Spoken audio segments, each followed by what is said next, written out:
Bubuksan ko na guys itong mga in-order ko at dadalhin ko na doon sa aking classroom sa school. Kasi nakakadagdag lang ito ng sikip dito sa bahay namin kaya dadalhin ko na. At marami-rami din ito siya mga guys, kaya samahan nyo ko sa pag-unbox nito. Kumuha na ako ng gunting mga guys para easy to open itong ating mga i-unbox. So, ito na yung una kong bubuksan. Well, itong mga bubuksan ko guys ay merong mga purpose sa loob ng aking hulot klasihan. At binadgetan ko talaga ito para meron akong mga gamit sa loob ng klasihan. Mas maganda kasi kapag kumpleto yung gamit. Of course, easy teaching na lang tayo. And I know some of you will agree naman. So, ito na nga yung aking unang na-unbox is unan. So, dalawa itong unan na ito mga guys. Meron tayong color pink at saka yung isa is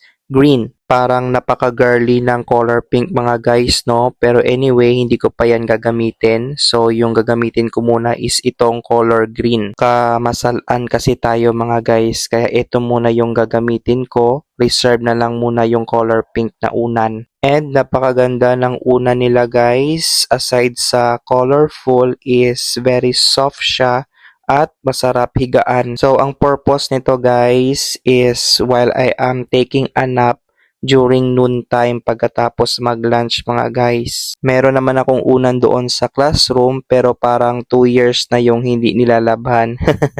Kaya ayan at nagdesisyon na akong bumili. Alright, so let's have the second unboxing. Sa uulitan mga guys, marami ito siya kaya iniisa-isa ko siyang buksan. And so far, wala namang sira yung mga nabuksan ko mga guys. Kasi balot na balot yung mga items mga guys na ina-unbox ko. O diba gaya nito? Kaya natatagalan ako sa pag-unbox kasi balot na balot siya. So ayan at na-unbox na natin yung ating pangalawa. So ito ay emote icons na mga pinapuzzle.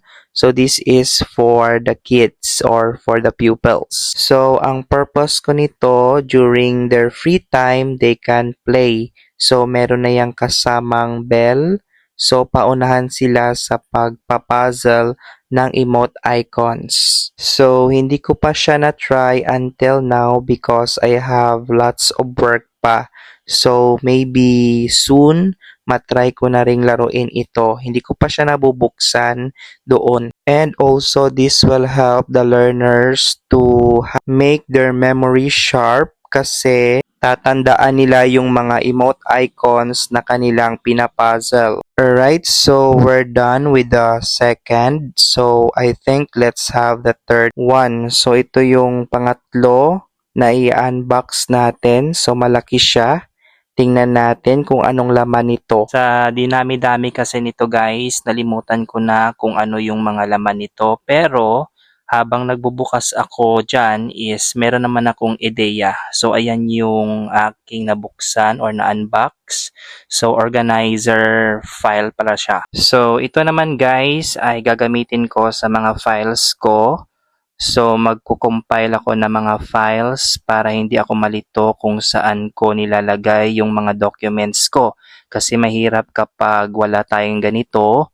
So, minsan napatong lang natin sa mga table or sa sulok dyan ng lugar kung saan tayo nag-work. So, nalilimutan natin. So, dapat well-arranged yung ating mga documents at mga files. Kaya, very purposeful nito guys, nitong organizer na ito para sa akin. Kasi, mahilig akong gumawa ng mga files. At syempre, dito ko i-insert. And punta naman tayo sa next natin na unboxing. So, ito guys is parang plastic ito siya. If I'm correct. Syempre, plastic siya kasi mafe-feel mo naman kung ano yung kanyang texture even though na nakapack siya. Nahihirapan nga ako dyan mga guys sa pagbubukas kasi balot na balot talaga siya. So, I think I need extra effort para mabuksan ko ito. And alam nyo guys, I feel excited magbukas nitong mga gamit na ina-unbox ko kasi napakarami na than one, kung isa lang yung dumadating, so parang hindi ako excited. Pero ngayong marami na siya kasi tinatambak ko lang, So na-excite ako mag-open kasi marami. So parang inayawan gid ako bukas sini guys because there are a lot of items, but I've enjoyed unpacking and unboxing these items which it can help to me truly and indeed. O 'di ba guys, nakikita nyo dyan? So very well unpacked talaga siya. So hindi talaga madedestroy yung item. So instead, you will enjoy using it kasi balot na balot siya, and of course, no damage talaga. So satisfied talaga yung customer. So as what I have mentioned guys, so ito ay plastic. So the purpose of this is I will place it on my table so that my table will prolong. Of course, para hindi din siya masira kaagad-agad. And of course, para hindi ako sagi paint and paint and paint. So I need this cover to protect the table and also to protect from wets and dirts. And in fairness, it is very thick. So maganda yung quality. And I think it will last talaga. Alright, so let's do the next unboxing. So ano kaya ito mga guys? O parang nagbubukas lang tayo ng gifts, 'di ba? Alright, so ayan mga guys. I think this is a cover again. Cover to the chair of mine na inuupuan ko sa aking workplace. Ayan, so the purpose of this is para hindi madumihan yung aking chair and also di masira yung paint niya kung bago siyang tinta. Then let's have the next unpacking. So ano na naman kaya ito mga guys? O 'di ba sabi ko sa inyo napakarami. So ayan, at meron pang second cover. So tingnan natin kung anong laman nito. Well, buti na lang at nakahanap ako ng spare time to open this kasi malapit na yung, the work. So, I need to carry this in my workplace para magamit na. Kasi para hindi naman siya mapaglumaan kapag hindi natin ginagamit, 'di ba? So dapat gamitin na natin as early so that we can utilize these things. And so far, nagagamit ko naman talaga siya in my workplace.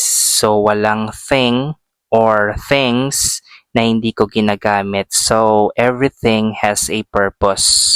So ito next guys na na-unbox ko, ito yung wallpaper magnet.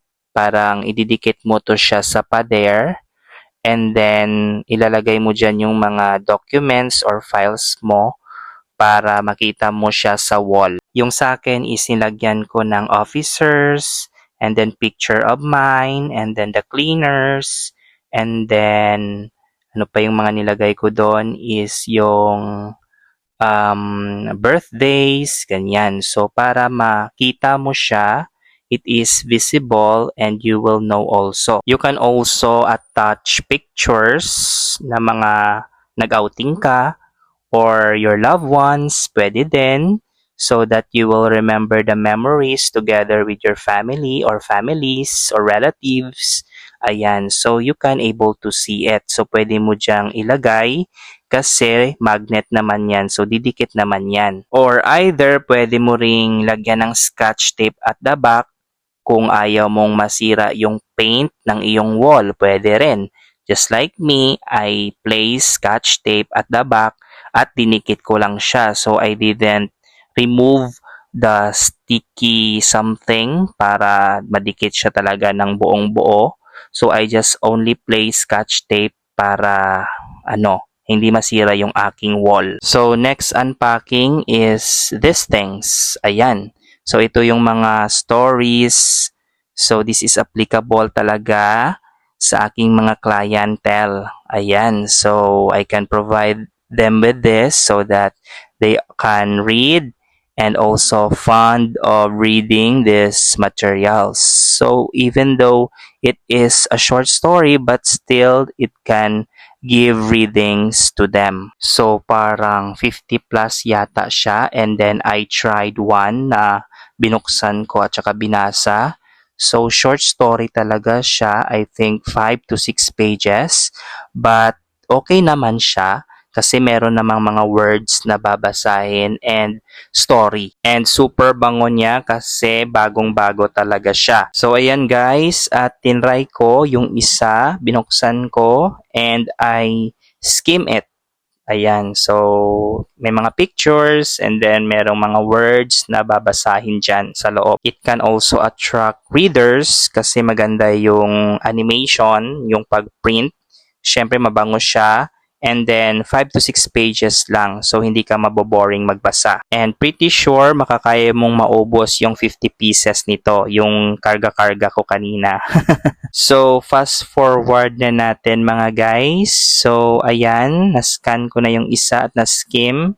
So, maganda siya actually. So, iligpit na natin to mga guys. And let's proceed to our next unpacking and unboxing. So, ito naman guys, yung ating bubuksan. Ano kayang laman nito mga guys? And maybe ito na yata yung last natin na bubuksan. So, ito siya guys.